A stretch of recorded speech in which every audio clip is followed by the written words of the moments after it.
In today's video, we are going to look at the host control menu in Google Meet.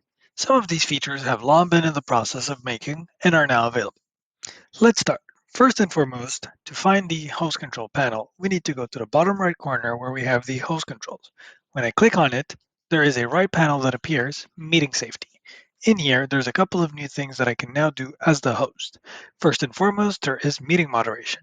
Here I have the host management, meaning that I can allow what people can do, and at the same time, if activated, I can appoint a co-host.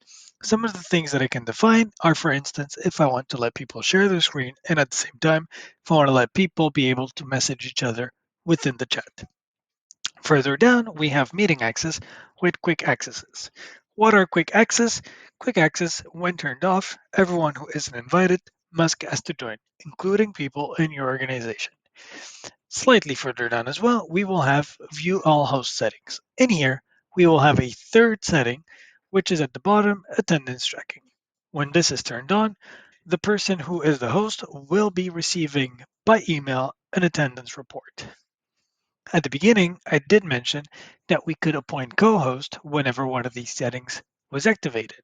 To do this, you need to go to the Show Everyone button, click on it, then go to the More Actions on the person you want to make co-host, for instance, right here, and then we have now the Grant Host Controls.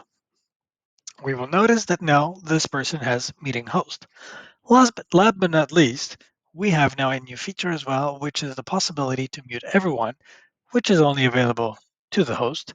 When you come at the top of the Show Everyone, where we have All Muted, by clicking on it, it will mute everyone. And those are now the new available features as the host control menu. Thank you very much. Have a good day.